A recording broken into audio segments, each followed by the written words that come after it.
Scale వచ్చేసి ఇప్పుడు 15 సంవత్సరాల నుంచి పనిచేస్తాం. మా స్కేల్ 26,000 కూడా దాటలేదు. ఈ హోదా ఏంది ఈ కంపెనీలో? నా హోదా ఇందులో అసిస్టెంట్ ట్రైన్ ఆపరేటర్ హోదా. సో ఈ సమస్య ఎందుకు వస్తుంది?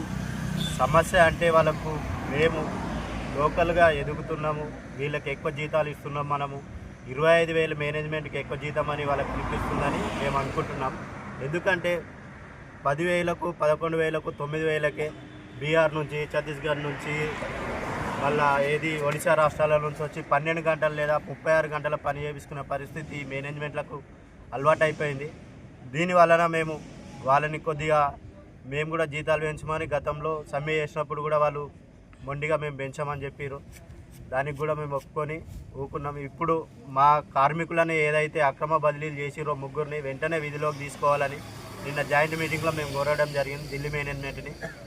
ఢిల్లీ మేనేజ్మెంట్కి కోరడం జరిగింది. అక్కడి నుంచి వచ్చిన మన హెచ్ఆర్ హెడ్ అయిన సతీష్ తివారీ గారు వాళ్ళు ఏమన్నారంటే, ఢిల్లీ మేనేజ్మెంట్ నాకు ఏం చెప్పలేదు, వాళ్ళని ముగ్గురిని 3 రకాలుగా ఇబ్బందులు చేసి వాళ్ళని ఎట్లాగో కంపెనీ నుంచి తొలగించాలని వాళ్ళు కరాఖండిగా కంకణం కట్టుకున్నట్టు మాకు కనిపిస్తుంది. కానీ మేము ఏంటంటే ఆ ముగ్గురి గురించి మా 69 ప్రాణాలు పెట్టడానికైనా సిద్ధంగా ఉన్నాం. కాబట్టి ఈరోజు నుంచి సమ్మెలో మేము కూర్చున్నాం. ఎందుకంటే గత 15 సంవత్సరాల నుంచి మా రక్తం వచ్చి ఈ కంపెనీని ఎంతో ఉన్నత స్థాయిలో నిలిపినాం. వాళ్ళు అమితాబ్ బచ్చన్ కానీ ₹1 కోటి పెట్టి అమితాబ్ బచ్చన్ యాడ్కు ₹1 కోటి ఇస్తారు. మాకు ₹10 పెంచమంటే మీకు జీతాలు పెంచలేదని వాళ్ళు అంటారు.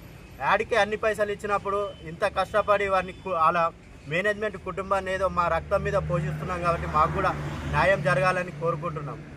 దీనివలన మాకు ఎలాంటి అసంఘటిత కార్యక్రమాలు జరిగినా కానీ అది మొత్తం పూర్తి బాధ్యత మేనేజ్మెంట్ వహించాలని మేనేజ్మెంట్ వహిస్తుంది. జై BMS, కార్మికుల ఐక్యతే వర్ధిల్లాలి.